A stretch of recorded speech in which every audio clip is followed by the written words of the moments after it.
Shane is the U.S. Senate candidate out of Georgia, who you may have caught on the news lately. He's caused a little bit of a stir, being the Libertarian who has, I guess you could say, spoiled the vote, disrupted the vote, or you're being accused of. But nonetheless, you have put the U.S. Senate race into contention. With your race just being there has prevented anyone from getting a plurality in the state of Georgia, causing a second election or a runoff election. That's one of the things libertarians can do. So with that done, it's kind of put you in the spotlight in your policies. What have you seen change since the election about your race here? Well, I think the attention, first and foremost. I mean, we've got, Reason Magazine, we've got New York Times, Washington Times, Time Magazine, I think has covered us now. You know who's not covering us most of the time is Georgia. And it's silly. I mean, I will give credit to WSB. They did reach out right after the election and wanted to know what we thought about the whole thing, why we ran, and if we accomplished our goals. And I told them, yeah, I set out to be the spoiler.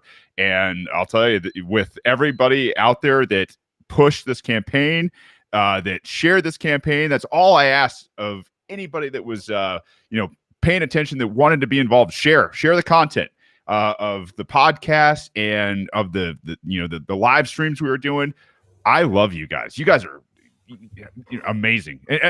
Ryan, remind me, man, is this PG-13 or is this a This has always been kind of a whatever. So I've never really had a problem with it. And I don't think anybody else in the audience. I think I've posted probably the worst in memes. I've probably posted worse than anything that will be said on the live stream. I love swearing. It's just that what's that one guy?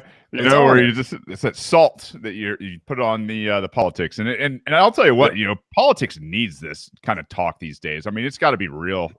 Yeah, I think so much of all of the races everywhere are so much of just tribalism, collectivism. I have to vote for my side. I have to vote for my side. And when I think that whenever we can disrupt that status quo, I think we are moving towards success. Whenever we can noticeably disrupt it, whenever candidates like you can cause your name to be in the media when they want it ignored, when candidates like Brad Barron can make Mitch McConnell at least say his name when, no way he wanted to do so. Shannon Bray out of North Carolina. Bray, Ricky Dale Harrington, damn right. Donald Rainwater. We've got, I think we elected 25 city council members, state legislatures this year. I think we're on a momentum here. Where do you think we should be going right now? Because not many states have elections in 2021 other than just some local races, sure. A couple governorships. In my opinion, I think that as much momentum as we can carry. Me talking to you, I want to keep doing this with any candidates that are out there running.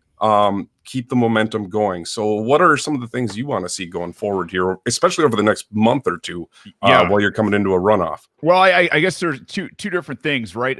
For myself and strategy, like we have big things to do as people who are fighting for liberty. I don't care if you're left, right, center, libertarian. I don't care who you are. If you're fighting for liberty on an issue, we got some big things to do here in Georgia for the next 2 months. So like until January 5th, I believe, is the runoff.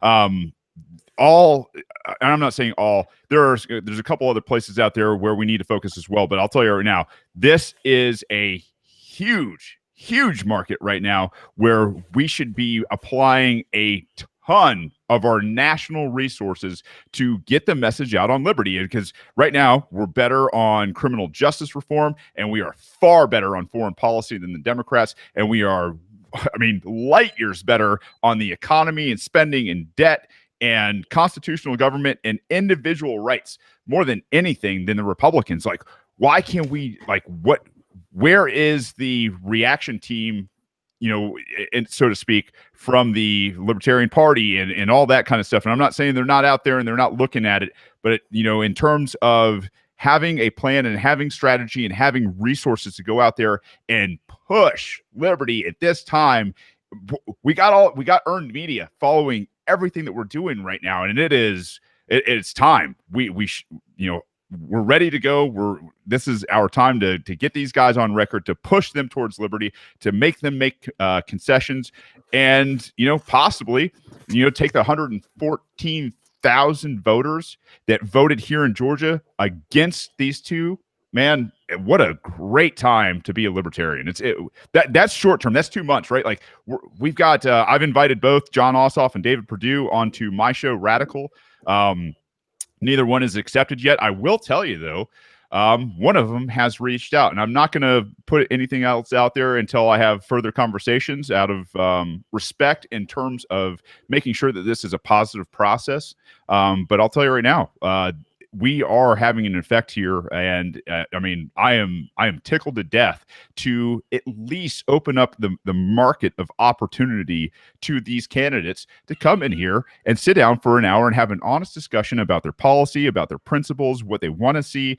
You know, as a senator for 6 years in DC, like here's an open market, man. Win some votes. I'm not going to sit here and tell anybody to do anything until, and maybe even at all, depending on what they say. But I'm not going to tell anybody to do anything until you at least come in here and you sit down and you have that discussion with me on this show.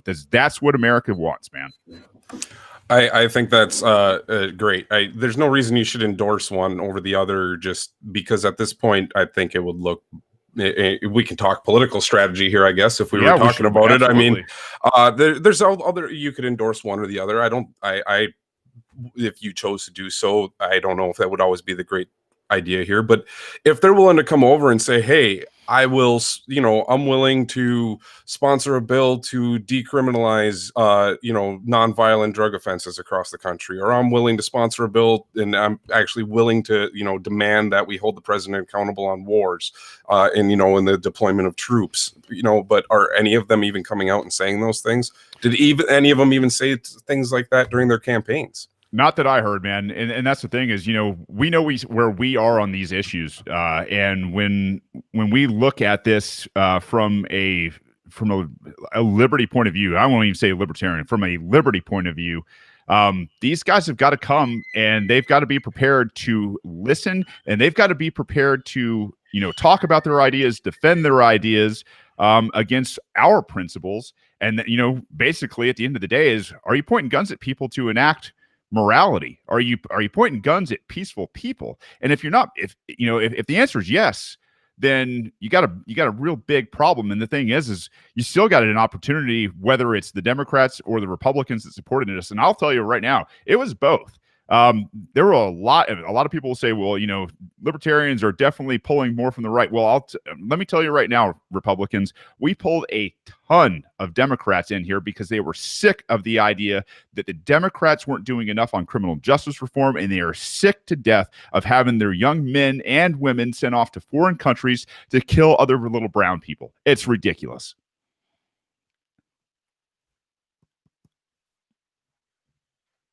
Something's cut out, brother. Can you hear me? How about I unmute myself? Sorry, my son was yelling in the background there, and technical difficulties when you're live. It happens, people. Well, that's the way it goes. It's 2020. Yeah. Nothing's normal anymore. But I think one thing that really stands out in this election, and Ken Mollman made a post about it on his public page, the vice chair of the party. And if you looked it carries over in Georgia here as well. If you look at what our top of the ticket did, we got 1.6% nationally.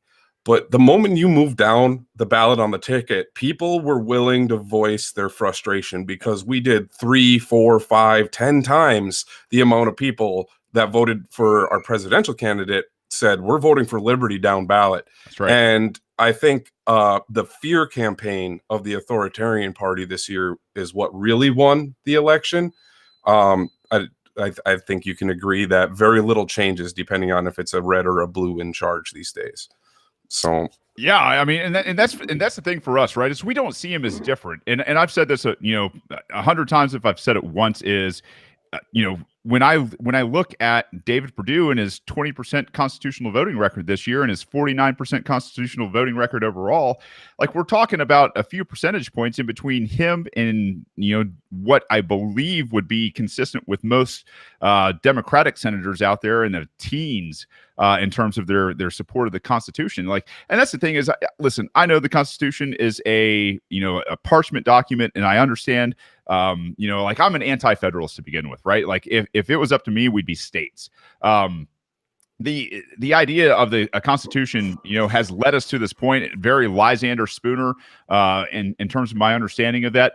But like, I'm also that guy that I guess would be happy enough, and I could rest at the end of the day if we were a constitutional republic without direct taxation, back to Article 2, I think it's Section 1, where it was excise and imposts, and that was it. Like, that's the control that they had over excise and imposts, and really, I'd much rather see fair trade in a voluntaristic type of government setting. But yeah, I mean, we've got to be able to introduce. I mean, I guarantee you, there's Republicans and Democrats watching this right now, going, "Oh, wait, we're not supposed to be a direct tax type of country." Like, they're not talking about income tax. I mean, they'll talk about tax breaks and slowing spending, but it's all nonsense when you actually understand that property and liberty and rights are your rights, and they don't belong to the government, and they never gave them control over any of those things. It was really just a mechanism to harness the government. And are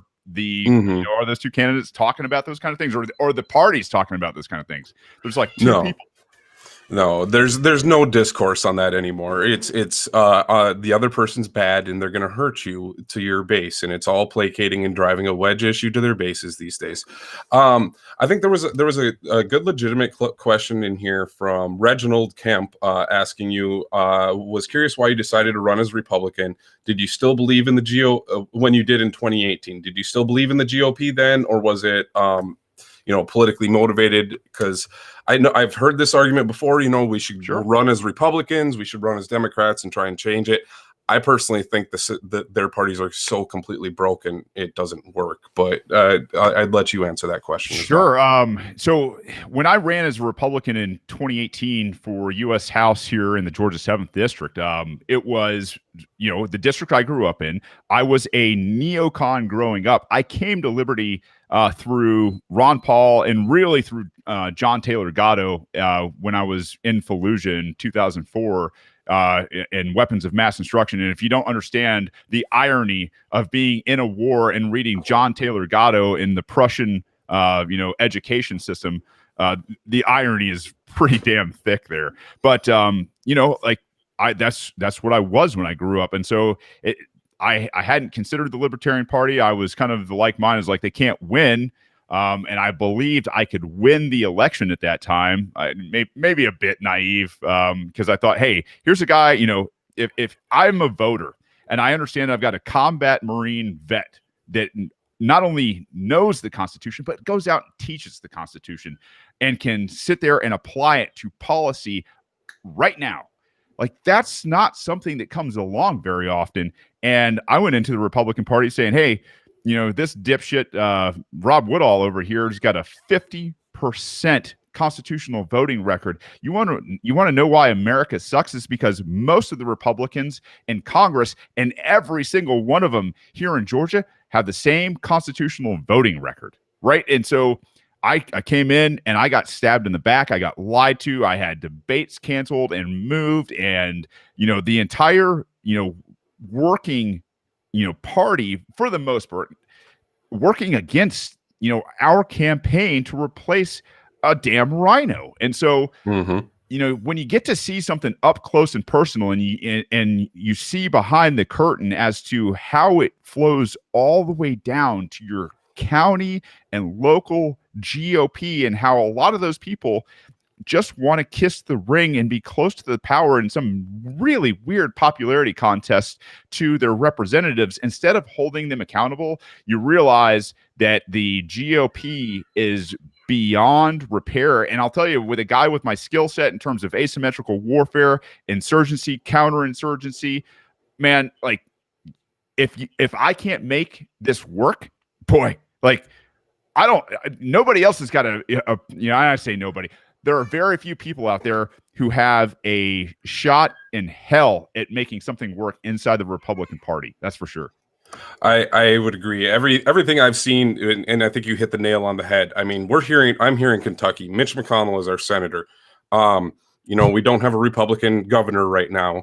Mitch McConnell essentially is the power in Kentucky here. Like, nobody gets to run for office unless, Mitch says so, essentially, around here. Or if, they're going to put money into the campaign. I mean, there's just Yeah. it's that whole structure, National and talks, right? favors, and we'll put you in this position, and if someone comes in and might be a threat, they'll be like, oh, why don't we offer you this cush job, but they'll still primary against you once you give up your name and your credibility by changing over. I just don't see the trading and handshake deals that they try and offer in that party as anything beneficial. I saw it when in 2008 or in 2012 when I tried to be a delegate for the Republican Party, and I saw what they did to Ron Paul. There was over 30% delegate support for him to be the nominee. He had won states, and like they just stopped counting his votes. They just didn't let any of his supporters in the convention.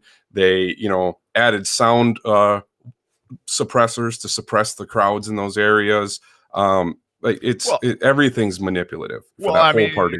What's that that great Jon Stewart clip out there, right? Like I was just talking to my parents about this the other day, probably just a couple hours ago, and it's he's listing out who's in first, who's in second, and then they go to fourth, and he's like, who's in third? You know what I mean? And it's like it is, and the whole power structure is. I mean, you talk about the fourth state in the media, and then maybe you should probably add the fifth state now with social media, and maybe even the sixth state with polling. This whole thing was supposed to be a check and balance system, and it's become this unwieldy, bureaucratic, media propaganda nightmare out there for anybody who's going to challenge power. And you got to do something somewhat crazy and somewhat incredible with no chance in hell of winning in terms of trying to get earned media. So you can't get your blue check marks from social media. You can't go out there and get anybody to cover your story. The polls won't include your name, so you can't get into the debates. And then, you've got your local news stations and your statewide news stations out there and papers who won't cover you because you're not polling well enough. And it's just like, what? Like, I wish... and I'm glad to have platforms like yours, and I appreciate you, having me on again, man. It's like to sit here and be able to tell people like this is really what happens. Like, don't gloss over what I just said. This circular propaganda nonsense, a gatekeeping like force field, if you will. It's nuts, man, and it can be frustrating. But it's got to be that, hey, man, I'm going to take the next step, and I'm going to trudge through this, and by God, I'm going to win. And by winning, I'm not talking about power. I'm talking about making the inroads of whatever you wanted to accomplish. And so, in this campaign, it was force a runoff and do it with $0 spent to send a message that liberty, peace, free markets, individual rights. Like in 2020, the lockdowns, the wars, the Fed, and the bureaucratic nightmare, like all of these things, people love this stuff, and they are dying to hear somebody champion it with some passion who can articulate the message of liberty. I think you're absolutely right on that. It resonates everywhere. It may not have won the vote everywhere this year, but I think that where people were able to remain, give a good principled message, they made waves throughout the whole country in every race. People can look at, from the people who were paper tiger candidate, as you call them, I'm on the ballot, I'm here, to the people who campaigned hard. I think people who ran unapologetically libertarian messages, proud of what the message that they're trying to bring, and educated people, I consider it a win. We brought more people into the movement. I know, I've seen the growth here with this audience watching this page.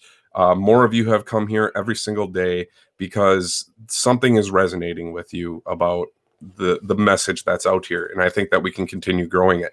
So if you could wave your hand and have anything happen over the next 4 years, what sort of things would you think we should do as the Libertarian Party and the movement over the next 4 years? We got to get started early for 2024, and we've got to have people show up who believe that you first and foremost, you don't pander, you stay on principle. We have to acknowledge the fact that people in our movement can be kind of Aspergery. We have to, autistic in terms of things. And I can too, in terms of the Constitution. If you let me go too far on the Constitution and its history, I will bore a room to death sometimes. I'll try not to. I'll try to keep it interesting. But we got to have people that understand that you win votes by changing culture. You don't win by getting votes. And the principles and the liberty behind understanding that and being charismatic enough to go out there and smile at people and to love them even though you vehemently disagree with them. I mean, there are these lessons that I have had to learn the hard way as a young man who was angry as hell, and now have really just said, hey, it's not worth it being angry. It's gotta be, hey, listen, I'm having fun with this. I can see the absurdity and the ridiculous, and I can point to it and I can smile about it, right? Like to be able to do these things is not something that I think a lot of people have studied. They don't think that, that they've really honed as a skill. And there are some people out here in the libertarian market that are prime for the picking for 2024 who can do this if we can stay out of our way, if we can stop compromising, stop thinking, let's go out and win the election, let's go out and win culture. That has got to be what it is going into 2024, and we need to start doing it in 2021 and 2022 and get this figured out and stop all the infighting and let people liberty the way they liberty and stop tearing each other apart. I think, like I said earlier, not that many 2021 elections. I think only 2 governor races, some state and Senate seats, and then mostly local and county governments. In Kentucky here, we have none. This is the year, if we're going to build a movement, go out there, knock some doors, tell people who we are, go build that county affiliate. If you reach out to the state party, I know here in Kentucky, to start a county affiliate, you only need 3 people. You need a chair, a treasurer, and a secretary to sit down and start building your county infrastructure, start educating people, going to county fairs, walking in parades, letting people know we're here and answer their questions when they ask, and get out there and listen to the problems that they have. That is one of the biggest things. Listen, right?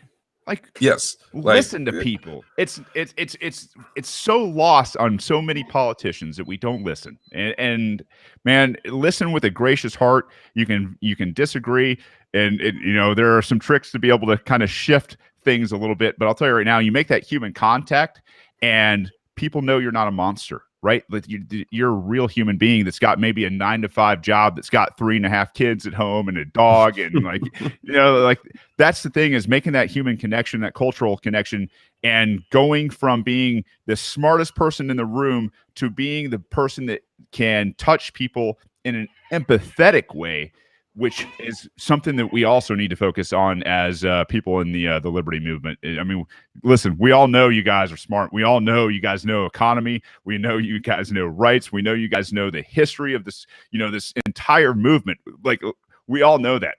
What are you doing to grab people's hearts? What are you doing to empathize with people? And, and then, win them over with the argument, hey, man, I think we agree on a ton of things. It's just got to be a peaceful means to an end. You can't go out there and force your way into liberty. It's got to be something that people want more than anything. And at some point you get the critical mass, and the authoritarian nonsense is over, from your sheriff to your executive in your state to the president of the United States. And that's where we gain our freedom. Absolutely here. So Jason here asked, how do we tell our Republican friends that don't consider a libertarian because they're more afraid of the Democratic candidate winning? And what I have found, the people who have given into their fear, you're not ever going to be able to flip that switch in a day. It's going to take some conversations with those people. You're never going to get someone to. It's tough, but you're never going to get someone to go, oh yeah, the government's the problem. If they thought 2 minutes ago the government was their solution to everything, it's tough to get that switch to flip. And to your point, Ryan, like, I always talk about the government corporate cabal, because Republicans hate government and Democrats hate, the corporations. The thing is they're in bed together.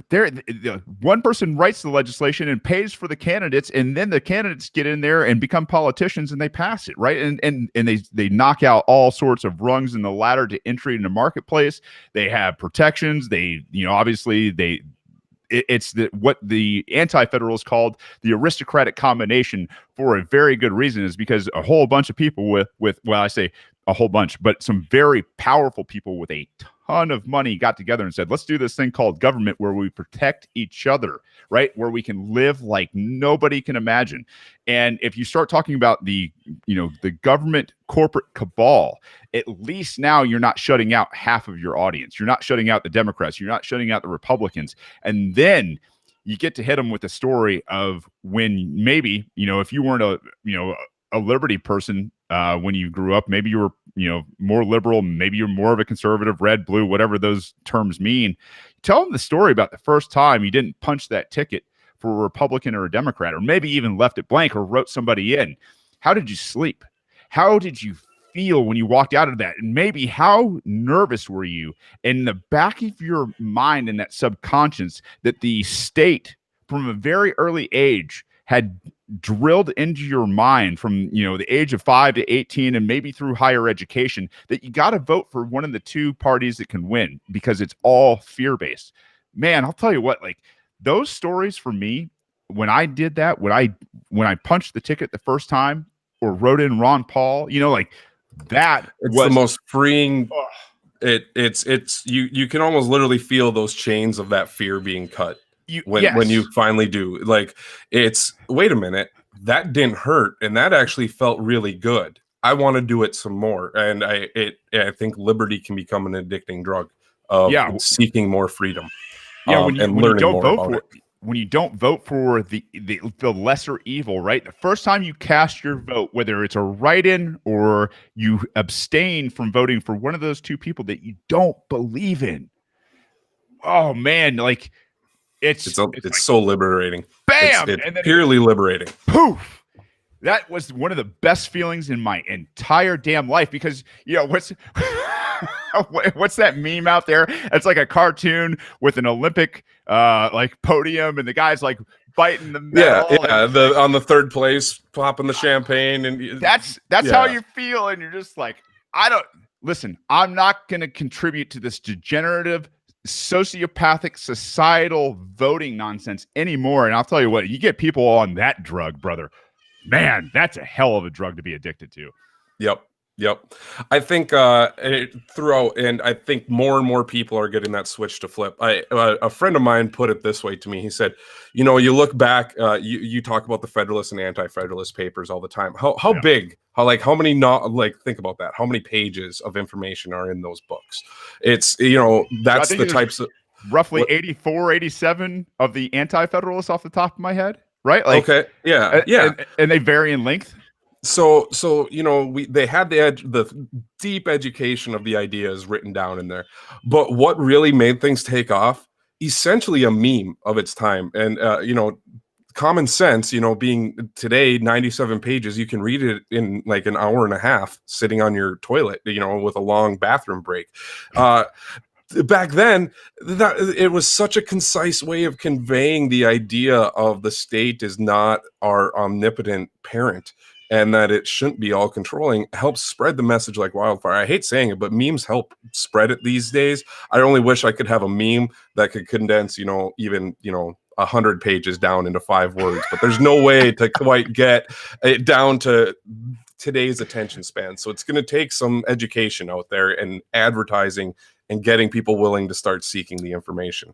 So I think that's a beautiful thing too. I mean, the libertarians are just meme rock stars, right? Like we own memes, and it's because we can dive into a truth, and we can be consistent in principle where the other people cannot do either one. Like where the Republicans will say, hey, we're anti-abortion, right? But at the same time, we're going to send a bunch of people off to go do some killing overseas because we're Christ-like. Like, no, that doesn't make sense. And obviously vice versa. It's like, no, can we just stop killing each other? Right.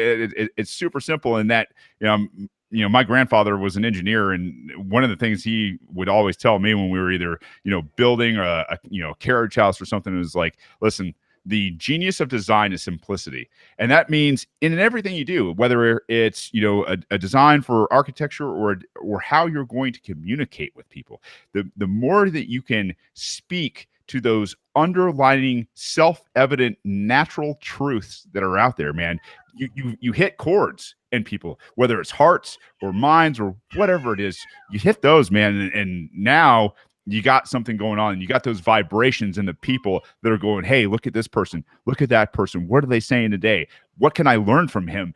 That, you open a mind and you go, oh my God, somebody wants to actually learn from what we're saying. Man, you want to talk. That's the power that people need to learn to harness in a humble servitude way, man. That's what it's got to be. And that's what all of this was founded on. And we used to before we had public education, we used to actually get educated on these principles. Like, because people in their community said, hey, these are important principles that we should teach our children. And when we gave the control of that to the federal government, what happened? The Department of Education, they don't teach liberty and freedom to students in schools these days. They teach them, watered down revisionist versions of everything these days. And I'm sure we had our own propaganda back in the days, but looking back on it, I still at least think even my teachers at least presented some ideas a little bit better than I think that kids get these days. I don't know about you in the education form of it. Well, and I think the easiest way to boil that down for people in terms of the natural and inalienable and the truths out there, right, is when you fake it, like the government has to do. It has to fake it. It's as simple as understanding gravity. Like, if you defy a natural law long enough, it's going to hurt or kill you. And it's no different with government. If you think that you can rob people of their life, liberty, and property, okay, you might be able to do it for a while as long as they're comfortable. But we faked it, right? We faked it through fiat currency. We faked it through, making sure that, our fiat currency bought enough defense to keep people away from us. But it came at an expense of killing people in other nations who didn't need to be killed, innocent people. And I mean, like, you start to look at that and you go, oh man, like, this is going to rebound at some point. At some point, there's going to be that equal and opposite reaction that they talk about in physics, and we're the ones that are going to be on the receiving end of that, and it's going to be hell to pay when the time comes, where nature gets back to equilibrium. It's what it is. Yep. But no empires last. They all fall eventually. And we were not founded as a country of imperialist nation builders because we knew that was a problem. And here we are today, everywhere. And I don't see an end in sight with our current administration. I see, unfortunately, the only thing I can see here is that we have to build this grassroots foundation. We have to educate people on the ideas of natural liberties, natural rights, the difference between positive rights and negative rights, and understanding that no right can ever oblige someone to fulfill it for you. Positive rights are just slavery, right? I mean, seriously. That's right. Yeah. I mean, we've got... Yes, everyone has a right to life, but no, you don't have a right to someone's labor to provide you that life. Like, It just, nobody can be, anytime you cede control of what someone can or can't do to a small group of people, they essentially become owners over your decisions. It's slavery all around. And when you force people to do things, you only aggravate and frustrate and feel like they're being put down. And I think that feeling is growing throughout the country over this year. I hope there's options for peaceful change to go back to something of liberty. So peace through liberty, man. And that's what it's going to take. Is we got to just say, hey, man, we can do this together. We can do it peacefully. But the key to all of it is leaving peaceful people alone. That's all it is. Super simple. Shane, I think we've been here for about an hour. Is there any last things you want to tell anyone? Your plans for the future, what you're going to be doing here over the next year, or you're just kind of waiting to see how this election comes out right now?